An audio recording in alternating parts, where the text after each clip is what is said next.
और विश्वनाथ जी को जिताना है। साथियों, हमारे पार्टी के सभी नेतागण से भी कहना चाहूंगा कि आप लोग मजबूती से काम कर रहे हैं।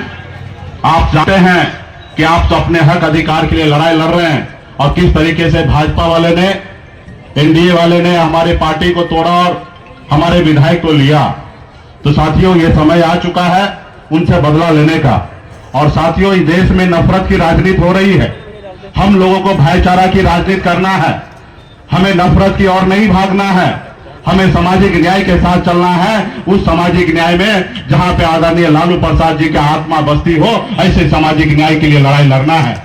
हमारी विचारधारा है, जो जमीन पर बैठे हैं उसको कुर्सी मिलना चाहिए, ऐसी हमारी विचारधारा है। आज की तारीख में देश में देखिए किस तरीके से जो पार्लियामेंट में शपथ लेता है ग्रंथ का कि हम समाज को जोड़ने का काम करेंगे, लेकिन वही लोग नफरत फैलाने की बात करते हैं। बटोगे तो कटोगे, इस तरीके की नारा लगा रहे हैं। ये नारा तो हमारे देश में मुसलमान भाई लगाना चाहिए।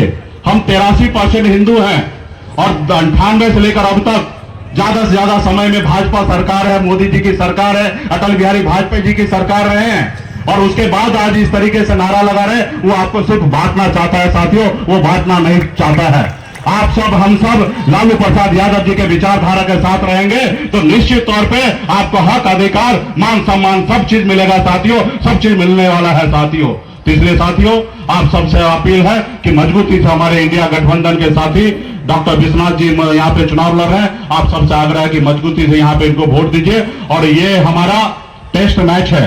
क्या आप लोग चाहते हैं ना कि 2025 में तेजस्वी प्रसाद यादव जी मुख्यमंत्री बने? चाहते हैं ना? जब मुख्यमंत्री तेजस्वी जी बनेंगे, 1 नंबर का कुर्सी पर बैठेंगे तो 2 नंबर का कुर्सी पर एक अति पिछड़ा का बेटा भी बैठेगा साथियों। क्या चाहते हैं ना? तो मजबूती से ये टेस्ट है और मजबूती से हमारे भाई डॉक्टर विश्वनाथ जी को जिताइएगा। माला पहना देना, पहना देना भाई। इधर से आवाज नहीं आ रहा है, सही है ना? चलिए, बहुत बहुत धन्यवाद।